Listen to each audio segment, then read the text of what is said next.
Bonjour et bienvenue dans cette ABC des huiles. Alors, on continue avec les huiles et cette semaine, je vais vous parler du sapin de Douglas, de l'eucalyptus et du mélange claricane. Ok. Le sapin de Douglas d'abord. Le sapin de Douglas, j'ai pris une petite note parce que forcément, je ne les connais pas toutes par cœur, donc j'ai retravaillé et c'est ça qui est intéressant en fait, c'est qu'on n'a pas besoin de tout savoir. Donc le sapin de Douglas, c'est une huile qui est sourcée en Nouvelle-Zélande. Et il faut savoir qu'en Nouvelle-Zélande, ils ont un souci avec ces arbres qui sont très très envahissants. Donc doTERRA, elle lutte contre l'impact environnemental du sapin de Douglas en prenant de jeunes pousses, en fait de jeunes arbres, et qui ont une chimie particulière et très riche en bêta-pinène. Les bêta-pinènes, c'est une chimie qui va favoriser des voies respiratoires saines. Ça peut aussi contribuer à purifier la peau et à favoriser une humeur positive. Donc, on va retrouver souvent les mêmes choses au niveau des différents sapins. Et même l'eucalyptus dont je vais parler tout à l'heure, on va retrouver à chaque fois que ça aide vraiment au niveau respiratoire, à avoir une meilleure respiration. Il y a 593 études qui ont été publiées sur les bénéfices de cette molécule bêta-pinène. Ça favorise, comme je vous dis, une respiration saine, ça aide dans tout ce qui va être congestion, bronchite, asthme, ça va vraiment aider à purifier et à soutenir les systèmes respiratoires. Donc ça, c'est une des premières choses. On retrouve aussi dans tous ces sapins, et notamment dans le sapin de Douglas, l'aspect désinfectant et qui aide dans les plaies et les cicatrisations de la peau. Et troisième chose,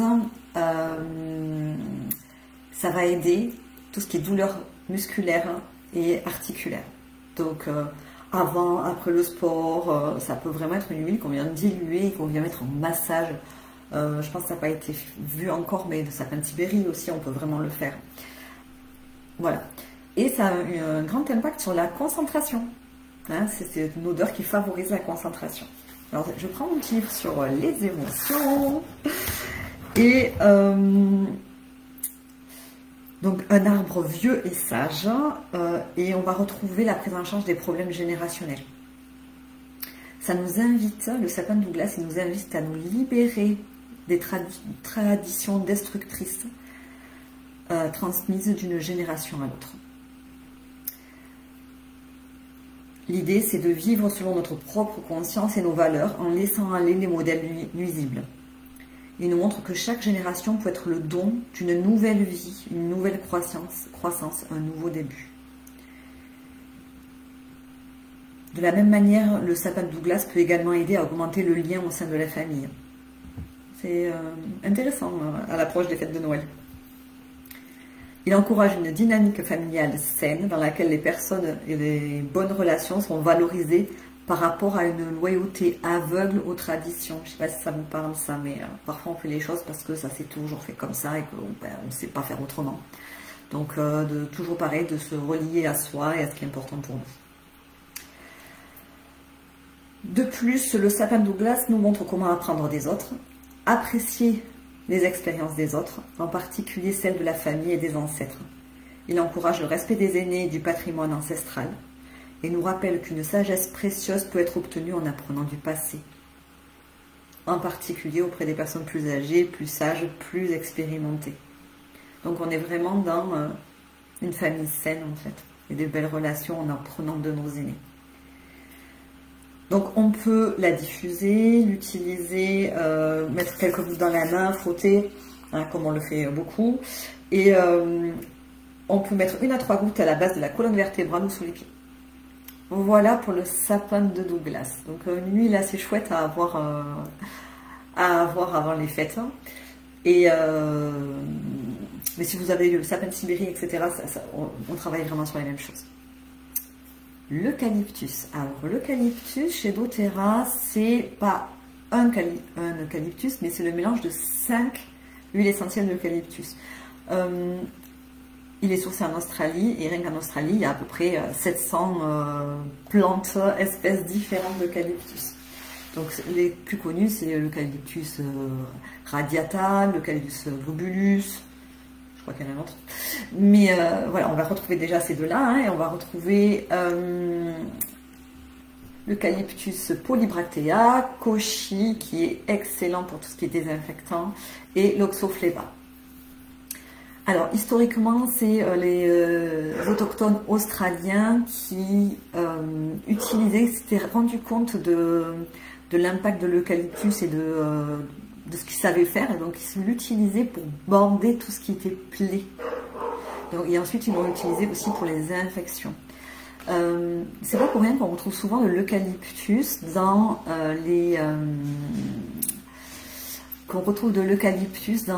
les produits ménagers, parce que ça a un gros pouvoir désinfectant aussi. Pareil, il y a l'eucalyptus, il y a, je ne sais plus, plus de 400 études qui ont été faites, hein, sur les bénéfices de l'eucalyptus. On va retrouver surtout de l'eucalyptol. Donc pour ceux à qui ça parle, c'est du 1,8-cinéole, et de l'alpha-terpinéol, il me semble. Je ne me trompe pas dans les noms, c'est ça. Qui vont vraiment avoir cet effet, pareil, au niveau respiratoire, qui va favoriser une respiration saine, même propre. Ça va vraiment soutenir au niveau de la respiration. Donc on va retrouver un peu les mêmes indications au niveau respiratoire et musculaire, et même pour les plaies, que le sapin. Bon, après, ils sont pas très loin, hein, Nouvelle-Zélande, Australie. On va retrouver ces indications-là. Donc, soutenir le système respiratoire quand on est malade, quand on a des bronchites, quand on a du mal à respirer, quand on a une infection, quand on a des virus. Soutien du système respiratoire. Pareil pour les muscles, ça va vraiment venir détendre au niveau musculaire et aider, hein, quand on a mal. Et ça va aussi aider dans les états d'inflammation. Donc tout ce qu'on va retrouver en termes de virus, même des névralgies, etc., tout ce qui va être inflammatoire, ça peut venir aider. Ça peut aider. Au niveau émotionnel, l'eucalyptus, il vient nous soutenir quand on est constamment confronté à des situations qui risquent d'affaiblir notre immunité. Quand on a tendance à tomber souvent malade, ou qu'on attire, les gens qui tombent souvent malades quand c'est l'hiver, etc., et qu'on attire ce fait d'attirer finalement les maladies courantes de la saison, en fait on peut prendre de l'eucalyptus. On retient souvent l'eucalyptus, il est en lien avec une douleur émotionnelle. Donc quand on a de la douleur émotionnelle, ça doit être quelque chose qui va nous aider. L'eucalyptus est très en lien avec les poumons. Il nous invite aussi à réagir à notre susceptibilité physique apparente. En fait, quels sont les symptômes? Ça veut dire ça. C'est quoi les symptômes derrière, les émotions derrière nos symptômes? J'ai du mal à parler aujourd'hui. Quelles sont les émotions sous-jacentes derrière nos symptômes?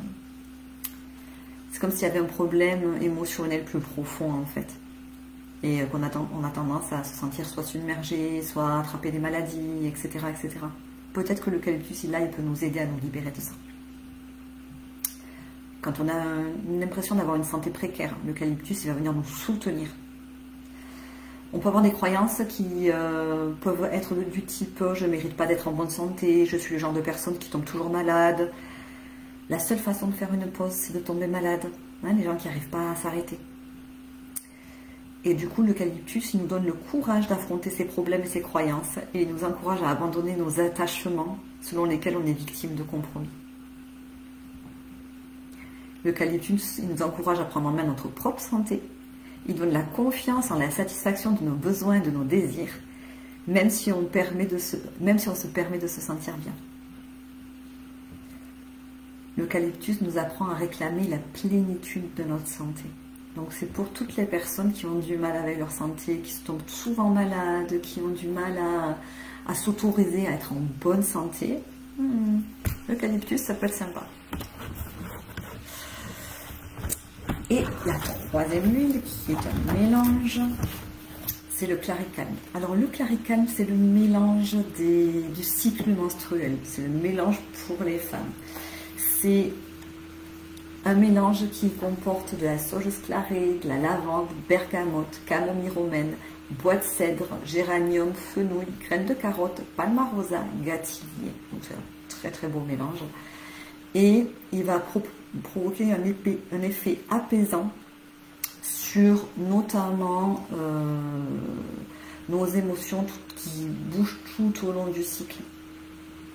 On peut avoir des troubles, on en parle souvent, hein, syndrome prémenstruel, dans lequel on ne se sent pas bien, dans lequel les émotions nous débordent, ou alors dans lequel on se sent vraiment en état déprimé. Et là, ça va venir soutenir tout le système. SPM, ménopause, règles douloureuses, irritabilité, tous les troubles de l'humeur qui sont liés aux hormones.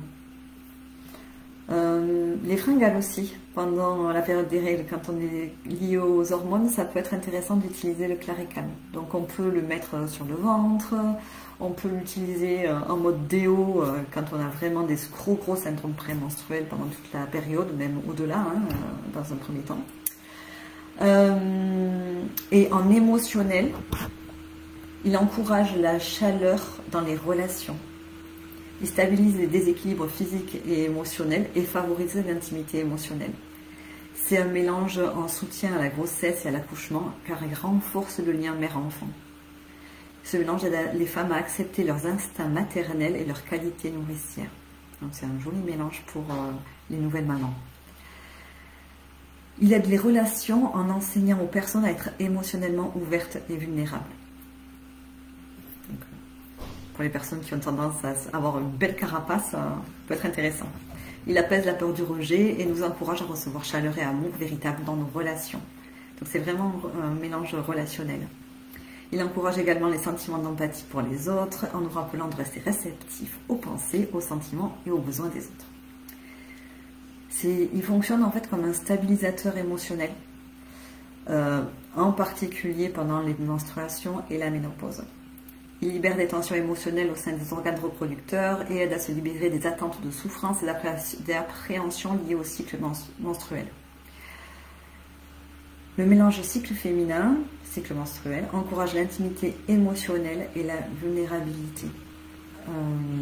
J'ai aussi vu à titre personnel chez certaines de mes clientes un vrai apaisement des bouffées de chaleur. Vraiment. Comme c'est lié aux hormones, comme ça marche extrêmement bien. Voilà pour les huiles de cette semaine. J'ai un peu de retard. J'aurais dû faire ça lundi. Mais voilà, je vous souhaite une très très belle journée en espérant que ça vous apporte des indications, etc. Et puis si vous avez des questions, vous les posez dessous. À bientôt!